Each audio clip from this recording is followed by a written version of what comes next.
आप सभी का पुनः स्वागत है लाइव स्टडी लाइफ टाइम पर। आज हम देखने जा रहे हैं BA part first year political science का पेपर सेकंड। ठीक है, प्रमुख भारतीय राजनीतिक विचारक आपका पेपर सेकंड है पॉलिटिकल साइंस का। मोस्ट क्वेश्चन फॉर एग्जाम यानी आपकी आगामी परीक्षा के लिए मोस्ट इंपोर्टेंट क्वेश्चन है। आप इसको एक मॉडल पेपर भी कह सकते हैं आपकी आगामी परीक्षा के लिए। तथा इन प्रश्नों को इसके अंदर तीनों प्रकार के प्रश्नों को समावेशित किया गया है, जैसे कि आपके अति लघुरात्मक हो गए, फिर आपके इसके अंदर लघुरात्मक भी हैं और फिर निबंधात्मक प्रश्न भी हैं। तो इन पूरे मॉडल पेपर को यानी इन सभी प्रश्नों को पढ़ने के बाद में आवश्यकता नहीं पड़ेगी आपको कहीं और से पढ़ने की पास होने के लिए। मेरिट बनाना चाहें तो जितना पढ़े उतना भी कम है, लेकिन अगर आप पास होना चाहते हैं, सिर्फ पास होना चाहते हैं, तो ये पूरा मॉडल पेपर पढ़ के जाएगा एग्जाम से पहले और आप पास हो जाएंगे। तो चलिए शुरू करते हैं बिना किसी देरी के। शुरू करने से पहले अगर आप हमारे चैनल पर नए हैं तो चैनल को सब्सक्राइब कर ले बीए से रिलेटेड इसी तरह की और वीडियोज़ के लिए, और वीडियो को शेयर करिए अपने दोस्तों के साथ। तो देखिए, सबसे पहले हम देखेंगे अति लघुरात्मक प्रश्न, यानी कि जो सिर्फ आपको 2 लाइन या 3 लाइन के अंदर उत्तर देने होते हैं और ये आपके 2-2 अंक के उत्तर 2-2 अंक के आपके ये प्रश्न होते हैं। इनकी संख्या मैंने यहाँ पर ज़्यादा रखी है क्योंकि आप सभी को पता है कि अति लघुरात्मक प्रश्न एक ही टॉपिक से बहुत सारे बनते हैं, तो मैंने हर एक टॉपिक से 2-2 क्वेश्चन उठाए हैं जो कि आपके बन सकते हैं। लेकिन सर्वप्रथम हम देखेंगे यहाँ पर निबंधात्मक प्रश्न, क्योंकि वो आपके महत्वपूर्ण होते हैं। देखिए, सबसे पहले हम देखेंगे निबंधात्मक प्रश्नों को, क्योंकि वो प्रश्न परीक्षा के लिए बहुत महत्वपूर्ण है। फिर आगे आपके लघुरात्मक प्रश्न और अब अंत में है निबंधात्मक प्रश्न। तो सर्वप्रथम हम निबंधात्मक प्रश्नों को देखेंगे कि वह प्रश्न कौन कौन से हैं जो कि आपके आगामी परीक्षा में बन सकते हैं। तो देखिए, सर्वप्रथम प्रश्न हमारा बनता है, महात्मा गांधी पर एक संक्षिप्त टिप्पणी लिखिए तथा सत्याग्रह की अवधारणा का विश्लेषण कीजिए। महात्मा जी से एक प्रश्न बनेगा, गांधी जी से एक प्रश्न अवश्य बनेगा, आपका निबंधात्मक प्रश्न अवश्य बनेगा। तो क्वेश्चन बन सकता है, मैंने यहाँ पर 3 क्वेश्चन लिए भाई, गांधी जी के राज्य के संबंध। एक तो आपको गांधी जी के ऊपर संक्षिप्त टिप्पणी भी लिखवा सकता है, ठीक है, तो गांधी जी को अच्छे से पढ़ के जाएगा, उनका सत्याग्रह को अच्छे से पढ़ के जाएगा, ठीक है। अगला प्रश्न बन सकता है, गांधी जी के संबंध में, मतलब गांधी जी के राज्य के संबंध में क्या विचार थे और वर्तमान भारत में गांधी जी के विचारों की प्रासंगिकता क्या है, स्पष्ट कीजिए। तो ये आपका सेकंड प्रश्न बन सकता है गांधी जी से।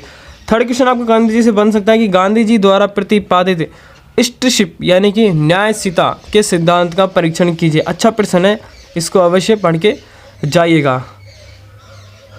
अगला प्रश्न हमारा बन सकता है पंडित जवाहरलाल नेहरू जी से, जो क्या बन सकता है कि पंडित जवाहरलाल नेहरू जी के राजनीतिक विचारों की विवेचना कीजिए। लेकिन आपको पंडित जवाहरलाल नेहरू को अच्छे से पढ़ के जाना है, ठीक है, पंडित जवाहरलाल नेहरू को आपको अच्छे से पढ़ के जाना है।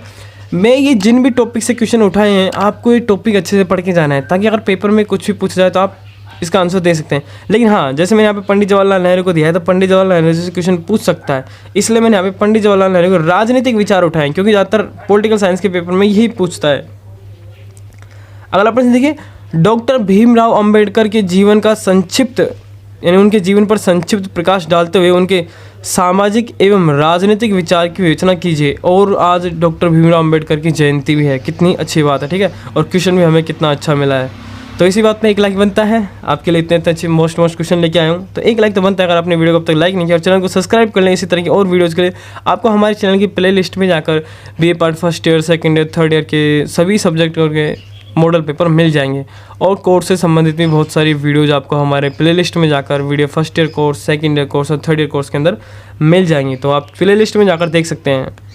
और अगर आपके पास हिंदी साहित्य है तो हिंदी साहित्य के अंदर आपने कुछ भी नहीं पढ़ा है तो मैंने एक वीडियो बना रखी है, गद्यांश पद्यांश की फॉर्मेट बना रखा है, जिसके द्वारा आप कुछ भी आ जाए यानी कोई से पद्यांश आ जाए आप आराम से उसकी व्याख्या कर सकते हैं। वो फॉर्मेट का लिंक मैं डिस्क्रिप्शन में दे दूंगा, आप वहाँ से देख लेना, नहीं तो प्ले लिस्ट में जाकर देख लेना, वहाँ पर है। तो अगला प्रश्न देखिए, जयप्रकाश नारायण के राजनीतिक विचारों का स्पष्ट कीजिए। अच्छा प्रश्न है, जयनारायण। देखिए, ये वो प्रश्न उठाए मैंने जो कि आपके सिलेबस में दे रखे हैं कि हाँ भाई, निबंधात्मक प्रश्न इन टॉपिक से बन सकते हैं और इन विषय वस्तु से आपके प्रश्न बन सकते हैं। जैसे अगला है, दीनदयाल उपाध्याय के राजनीतिक विचारों की विवेचना कीजिए। हाँ, एक प्रश्न आपके निबंधात्मक में या फिर लघुरात्मक में कुछ इस प्रकार से आता है कि निम्न पर किन्हीं 2 पर टिप्पणी कीजिए, और कोई भी टॉपिक्स आपको दे सकता है या फिर कोई भी व्यक्ति दे सकता है। जैसे कि आपको गांधी जी दे दिए, यहाँ पे मोहनदास करमचंद गांधी, इनके ऊपर टिप्पणी लिखिए। यहाँ पे दे दिए लोकतांत्रिक समाजवाद या फिर समाजवाद, कुछ भी दे सकता है। तो आपको इन दोनों टॉपिक को अच्छे से पढ़ के जाने, यानी एक तो गांधी जी को अच्छे से पढ़ के जाना है, ठीक है, और एक लोकतांत्रिक समाजवाद को भी आपको अच्छे से पढ़ के जाना है। लोकतांत्रिक समाजवाद। ठीक है, तो ये सभी प्रश्न थे आपके निबंधात्मक प्रश्न। इन सभी प्रश्नों को तो आपको अवश्य पढ़ के जाना है और इनके उत्तर आपको 1 लाइन के या 2 लाइन के या फिर 5 लाइन के 10 लाइन के याद नहीं करने हैं। मैं पुनः बता दूं, ये निबंधात्मक प्रश्न है, ये 4-4 पन्नों के होते हैं इनके उत्तर, तो आपको इनके उत्तर भी निबंधात्मक याद करके जाना है। ठीक है, यानी जयनारायण प्रकाश का निबंधात्मक प्रश्न आ गया तो इसका मतलब जयनारायण प्रकाश के बारे में हमें पूरी डिटेल होनी चाहिए कि उन्होंने अपने जीवन में क्या क्या किया। गांधी जी का प्रश्न आ गया निबंधात्मक प्रश्न में, अब वो पूछे जैसे कि आ गया गांधी जी के बारे एक संक्षिप्त टिप्पणी लिखी है, तो अगर जैसे कि 4 निबंधात्मक प्रश्न में आया तो आपको 4 पन्ने भरने पड़ेंगे कम से कम। ठीक है, तभी आपको फुल मार्क्स मिलेंगे। एक अगर मान लीजिए आपको निबंधात्मक प्रश्न मान लीजिए डिट्टो कोई भी याद नहीं कर पाता है, ठीक है, बस 4-5 पन्नों का आंसर कोई भी कहीं से भी डिट्टो याद नहीं कर सकता। आप क्वेश्चन को निबंधात्मक प्रश्नों को करने का देखिए तरीका होता है, कैसे याद करते हैं उनको सुनिए। और इनको चेक करने का भी 3 चीज़ें महत्वपूर्ण याद रखती है। जो एग्जामिनर होता है ना, आपके निबंधात्मक प्रश्नों में 3 चीज़ याद रखनी है और आपको भी इन 3 ही तरीके से निबंधात्मक प्रश्नों को याद करके जाना है। देखिए मान लीजिए सबसे पहले आ गया महात्मा गांधी पर एक संक्षिप्त टिप्पणी लिखी है, तो इसके सत्याग्रह की अवधारणा का विश्लेषण कीजिए। यह प्रश्न आपके निबंधात्मक में आ गया। तो अब आप क्या करेंगे, सर्वप्रथम महात्मा गांधी का जीवन परिचय डालकर उसकी परिभाषा देंगे, यानी महात्मा गांधी जी की परिभाषा देंगे। एक पन्ने में महात्मा गांधी जी का परिभाषा चिपका दीजिए। उसके बाद में आप सेकंड टॉपिक डाल लीजिए महात्मा गांधी जी का सत्याग्रह, ये टॉपिक डाल दीजिए। उसके बाद में इसके भी कुछ छोटे छोटे टॉपिक आप बना सकते हैं। अब महत्वपूर्ण बात देखिए, जो टीचर आपका चेक करता है ना, जब आपके उत्तर को निबंधात्मक प्रश्न के उत्तर की मैं यहाँ पे बात कर रहा हूँ, तो सर्वप्रथम देखता है कि बच्चे ने सर्वप्रथम जिस टॉपिक से क्वेश्चन बनाए, जैसे कि मान लीजिए हमारे राजनीति के अंदर बनता है कि लोकतांत्रिक सरकार की विशेषता और गुण बताएं, तो उसमें आप लोकतांत्रिक सरकार की जब परिभाषा देते हैं ना, तो टीचर वही लोकतांत्रिक सरकार की परिभाषा देखता है। उसके बाद में आपने जिन टॉपिक्स बनाए हैं उनका विवरण नहीं पढ़ता है। ऐसे यहाँ पर होगा भाई, आपने महात्मा गांधी जी के बारे में शुरुआत में जो परिभाषा लिखी है, टीचर उसको पढ़ेगा कि हाँ भाई महात्मा गांधी जी के बारे में बच्चे को कितनी नॉलेज, ज़्यादा ज़्यादा 1 पन्ना ज़्यादा ज़्यादा 5 या 6 लाइन पढ़ता है। ठीक है, उसके बाद में वो सेकंड चीज़ आपकी देखता है टॉपिक्स। क्या देखता है, टॉपिक कि स्टूडेंट ने कैसे कैसे टॉपिक बनाए हैं। वो महत्वपूर्ण बात होती है कि विद्यार्थी ने जो टॉपिक बनाए वो कैसे बनाए। वो फ़र्क नहीं पड़ता कि आपने जो टॉपिक्स के अंदर जो विवरण लिखा है वो कैसा लिखा है, वो मायने नहीं करता है। मायने करता है कि आपने टॉपिक कितने बनाए हैं और कैसे बनाए हैं। ठीक है, और थर्ड चीज़ जो मायने रखती है वो बनती है कि आपने इस प्रश्न को कितने पन्नों में लिखा है। बस ये 3 चीज़ के आधार पर आपका टीचर आपको अंक देता है। मान लीजिए आपने शुरुआत में परिभाषा अच्छी लिख दी, उसके बाद में टॉपिक अच्छे अच्छे बना दिए और बाद में आपने पन्ने भी 3-4 भर दिए, तो मतलब समझो कि आपका अंक पूरे पक्के हैं। मुश्किल से कोई 1-2 अंक कट सकते। विवरण में फ़र्क नहीं पड़ता कि आपने विवरण में क्या लिखा है। ठीक है, इसलिए विवरण के ऊपर ज़्यादा ध्यान न देकर विवरण आप अपने हिसाब से लिख सकते हैं मन से, लेकिन टॉपिक्स अच्छे से याद करके जाएं। ये उन विद्यार्थियों के लिए बता रहा हूँ मैं जो पूरे प्रश्न याद नहीं करके जाएं, या फिर मान लीजिए कोई ऐसा प्रश्न आ जाए जिसके बारे में हमें डिटेल से याद नहीं हो, ये उसके लिए मैंने ट्रिक बताई है। जिसे पूरा प्रश्न याद है, जिसे पूरा उत्तर याद है, तो वो पूरा उत्तर लिख के आए।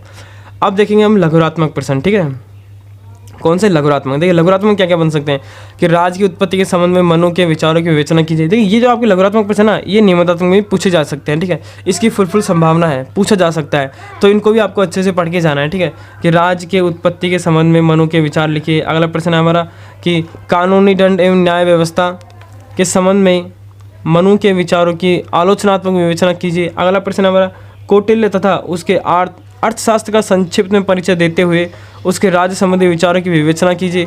अगला प्रश्न हमारा शुक्र से बनता है कि शुक्र के प्रमुख राजनीतिक विचारों का वर्णन कीजिए। अगला प्रश्न बनता है देखिए राजा मोहन राय के सामाजिक एवं राजनीतिक विचारों की विवेचना कीजिए। राजा राम मोहन राय से भी आपका प्रश्न बनता है। अगला प्रश्न बनता है गोपाल कृष्ण गोखले के राजनीतिक एवं आर्थिक विचारों की व्याख्या करते हुए उनका मूल्यांकन कीजिए। अगला प्रश्न बनता है बाल गंगाधर तिलक के प्रमुख राजनीतिक विचारों का मूल्यांकन कीजिए। अगला प्रश्न बनता है हमारा स्वामी विवेकानंद के राजनीतिक विचारों की विवेचना कीजिए। तो ये कुछ प्रश्न थे आपके लघुरात्मक प्रश्न। ठीक है, और इन सभी प्रश्नों को या तो आप स्क्रीनशॉट ले लीजिए, नहीं तो इसकी PDF आपको हमारे टेलीग्राम चैनल पर मिल जाएगी। टेलीग्राम चैनल का लिंक मैं डिस्क्रिप्शन में दे दूंगा, वहाँ से आप देख लीजिएगा। ठीक है, अब बात करते हैं लघुरात्मक प्रश्न, जिनकी संख्या मैंने यहाँ पर 20-25 रखी है। क्यों? क्योंकि लघुरात्मक प्रश्न एक ही टॉपिक से बहुत सारे बन सकते हैं, यानी कोई भी पूछ सकता है। वैसे तो 10-10 क्वेश्चन बन सकते हैं टॉप, लेकिन मैंने यहाँ पे आपके 2-2, 3-3 क्वेश्चन उठाए। जैसे कि मनु से आपका लघुरात्मक अति लघुरात्मक प्रश्न बनता है कि मनु स्मृति पर संक्षिप्त टिप्पणी लिखिए। मनु का राज्य का सप्तांग सिद्धांत क्या है उसके बारे में बताइए। ये आपको पढ़ के जाना है जरूर। ठीक है, काफ़ी क्वेश्चन आपको देखने को मिल जाएंगे इन्हीं में से। अगला प्रश्न मनु के न्याय संबंधी विचार बताएं। कौटिल्य के सप्तांग सिद्धांत बताएं। राजा की अगला प्रश्न देखिए राजा की शक्तियों पर नियंत्रण की आवश्यकता के विषय में कौटिल्य के क्या विचार है लिखिए। अगला प्रश्न कौटिल्य से, कौटिल्य के मंडल सिद्धांत के महत्व को स्पष्ट कीजिए। अगला प्रश्न शुक्र से बनता है कि शुक्र के अनुसार राज्य का सप्तांग सिद्धांत क्या है और शुक्र द्वारा बताए गए करों के प्रति वर्णन कीजिए। शुक्र से आपके 2 क्वेश्चन बन सकते हैं। अगला प्रश्न भी शुक्र से है कि शुक्र के दंड संहिता सिद्धांत के बारे में आप क्या समझते हैं। अगला प्रश्न देखिए, प्रशासन पर शुक्र के विचारों की विवेचना कीजिए, हमने देख लिया, ठीक है। अगला प्रश्न आता है राजा राम मोहन राय के पर संक्षिप्त टिप्पणी लिखिए। राजा मोहन राय को आपको अच्छे से पढ़ के जाना है, ठीक है। इनसे अति लघुरात्मक प्रश्न भी बनते हैं खूब। राजा मोहन राय के शैक्षणिक विचारों की विवेचना कीजिए। ब्रह्म समाज पर संक्षिप्त टिप्पणी लिखिए, ये आपका टिप्पणी करवा सकता है निबंधात्मक प्रश्नों के अंदर भी, तो याद करने जाना है। और एक आर्य समाज, ये 2 आपको अच्छे से पढ़ के जाने, ये आपके निबंधात्मक में बन सकते हैं कुछ इस प्रकार से कि निबंध पर टिप्पणी कीजिए और ये 2 टॉपिक दे दे आपको, ठीक है, तो अच्छे से पढ़ के जाना है। स्वामी विवेकानंद, स्वामी दयानंद सरस्वती के समाज सुधार संबंधी विचारों की बताएं या फिर उनकी विवेचना कीजिए, तो ये भी अच्छा प्रश्न है। स्वदेशी पर स्वामी दयानंद सरस्वती के विचारों को लिखिए, ये भी अच्छा प्रश्न है। और महेशकार के प्रति, सॉरी ये महेशकार नहीं, ये बहिष्कार है, ठीक है। बहिष्कार के प्रति गोखले के विरोध के कारणों का विवेचन कीजिए तथा बहिष्कार के प्रति गोखले के विरोध को स्पष्ट कीजिए, ठीक है। गोखले का राजनीतिक वसीयतनामा क्या है, अच्छा प्रश्न है, अति लघुरात्मक में आने लायक है कि गोखले का राजनीतिक वसीयतनामा क्या है, अच्छा प्रश्न है। तिलक की सामाजिक सुधारों की क्या योजना रही थी, यह भी आपको बताना है, अच्छा प्रश्न है। राष्ट्रीय शिक्षा पर तिलक के विचारों को समझाएं, अच्छा प्रश्न है। अगला प्रश्न देखिए, बाल गंगाधर तिलक के राजनीतिक विचारों पर भारत के स्वाधीन आंदोलन पर क्या प्रभाव पड़ता है। विवेकानंद का राष्ट्रवाद का धार्मिक सिद्धांत क्या है। विवेकानंद को किस आधार पर समाजवादी कहा जा सकता है, मोस्ट लगा लीजिएगा। विवेकानंद को किन आधारों पर समाजवादी कहा जा सकता है। समाजवादी पर टिप्पणी कीजिए, कुछ भी पूछ सकता है, तो समाजवादी को भी आपको अच्छे से पढ़ के जाना है। गांधी जी के राम राज्य पर एक संक्षिप्त टिप्पणी लिखिए, अच्छा प्रश्न है, ये आपके लघुरात्मक में बन सकता है और अति लघुरात्मक में भी बन सकता है, तो ये आपको अच्छे से पढ़ के जाना है गांधी जी वाला। इसको मैं थोड़ा इरेज कर देता हूँ ताकि आपको प्रश्न दिख जाए, अन्यथा PDF में आपको टेलीग्राम चैनल पर प्रोवाइड करवा ही दूंगा, वहाँ से आप देख लीजिएगा। अगला प्रश्न आता है सत्याग्रह पर निष्कर्ष प्रतिरोध के में गांधी जी का द्वारा वर्णन कीजिए या फिर वर्णित अंतर क्या है। अगला प्रश्न आता है हमारा सत्याग्रह एवं निष्कर्ष प्रतिरोध में गांधी जी द्वारा वर्णित अंतर क्या है, अच्छा प्रश्न है। और अगला अंतिम प्रश्न है जवाहरलाल नेहरू का पंचशील क्या है, ये आपको महत्वपूर्ण याद रखना है, पंचशील वाला, ठीक है। भाई पंचशील क्या है, पंचशील वाला आपको प्रश्न याद करके जाना है। तो ये आपके हो गए अति लघुरात्मक प्रश्न, सभी प्रश्न महत्वपूर्ण थे, आप जहाँ से भी पढ़ते हैं इन सभी प्रश्नों को वहाँ पर टिक लगा लीजिएगा, ठीक है। बुक में से या फिर सीरीज में से जहाँ से भी पढ़ते हैं इन सभी प्रश्नों को टिक लगा लीजिएगा। वीडियो अच्छा लगे तो प्लीज़ एक लाइक जरूर करिएगा और चैनल पर नया चैनल को सब्सक्राइब कर ले BA से रिलेटेड इसी तरह की और वीडियोज़ के लिए। मिलते हैं नेक्स्ट वीडियो में, तब तक के लिए धन्यवाद। टेलीग्राम चैनल का लिंक मैं डिस्क्रिप्शन में दे दूंगा, वहाँ से आप टेलीग्राम चैनल पर जा सकते हैं, वहाँ पर आपको सभी प्रश्न पत्रों के मॉडल पेपर प्रोवाइड करवा दिए जाएंगे।